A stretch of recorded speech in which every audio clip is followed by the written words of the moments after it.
हरि ओम तत्सत। भगवद्गीता अध्याय 1 श्लोक 20 श्लोक इस प्रकार रहेको छ। अथ व्यवस्थितान् दृष्ट्वा धार्तराष्ट्रान् कपिध्वज प्रवृत्ते शस्त्र सम्पाते धनुरुद्यम्य पाण्डवः ऋषिकेशं तदा वाक्यम् इदम् आह महीपते। हे राजा, त्यसपछि हनुमानको चित्र अङ्कित झण्डा भएको रथमा बसेर धृतराष्ट्रका छोराहरूलाई सैनिक समूहमा रहेको देखेर धनुष उठाएर शस्त्र चलाउनका लागि तयार। त्यस समय अर्जुनले भगवान श्रीकृष्णलाई यी वचन भने। जीवन रूपी युद्धभूमिमा भौतिक शरीरधारी हरेक मानिसले कर्म गर्ने गर्छ। जीवन निर्वाह गर्नुपर्ने हुन्छ। त्यही भएर पनि मानिसले अवस्था परिस्थिति अनुसार स्वभावले उत्पन्न कर्म गर्नै पर्छ। कर्म गर्दा जसरी कम्पन हुने गरिन्छ अथवा जस्तो आवृत्ति रहने गर्छ, त्यसै अनुसार ब्रह्माण्ड मार्फत आवृत्तिका रूपमा मेटाफोर अथवा अलङ्कार रहने गर्छ।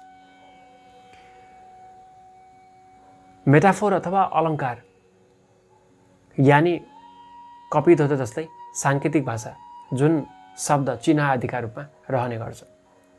मेटाफोर अथवा अलङ्कार नितान्त रूपमा मार्गदर्शनका लागि रहेको हुन्छ।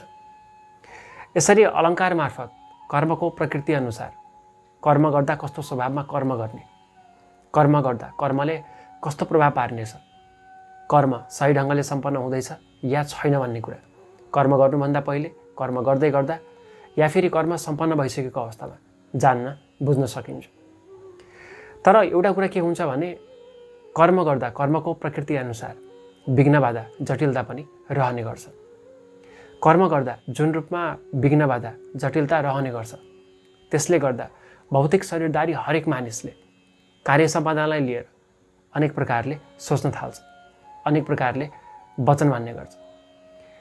कर्म गर्दा जुन रूपमा सोचे पनि, जुनसुकै रूपमा वचन भने पनि त्यति बेला कपिध्वज जस्तै मेटाफोर अथवा अलङ्कारलाई व्यवस्था गरेर मानिसले प्रत्यक्ष रूपमा भगवान श्रीकृष्णलाई नै भन्ने गर्छ, भनिरहेको हुन्छ। धन्यवाद। राधे राधे।